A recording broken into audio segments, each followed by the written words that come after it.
దాదాపు ఇంటర్ చదువుతున్న రోజులవి. అప్పుడు అలవాటైంది నాకు ఒంటరిగా కూర్చొని మాట్లాడుకోవడం.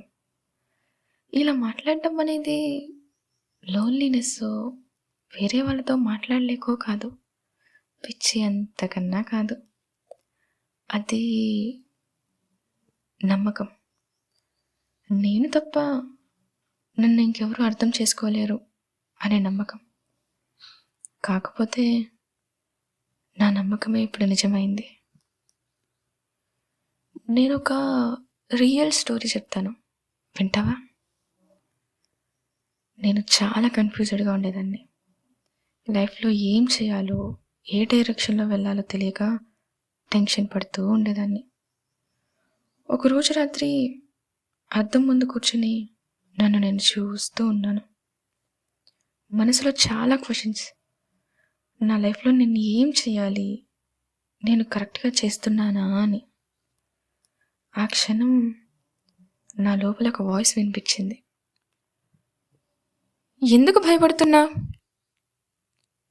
నేను ఫెయిల్ అయిపోతే? ఫెయిల్ అయితే ఏమైంది? నేర్చుకుంటావు.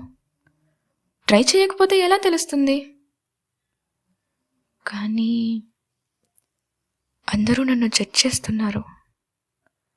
ముందు అందరి గురించి ఆలోచించడం ఆపు. నువ్వు నమ్ముతున్నావా అని అడిగింది. నేను ఏం ఆన్సర్ చెప్పాలో తెలియక సైలెంట్గా ఉండిపోయాను.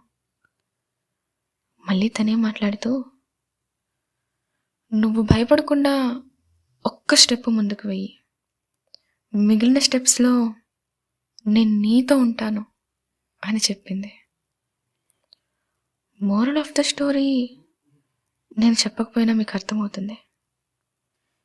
మీకు కూడా ఇలా మాట్లాడుకునే అలవాటు ఉంటే let me know in the comment section. अच्छा फिर मिलेंगे स्क्रॉल करते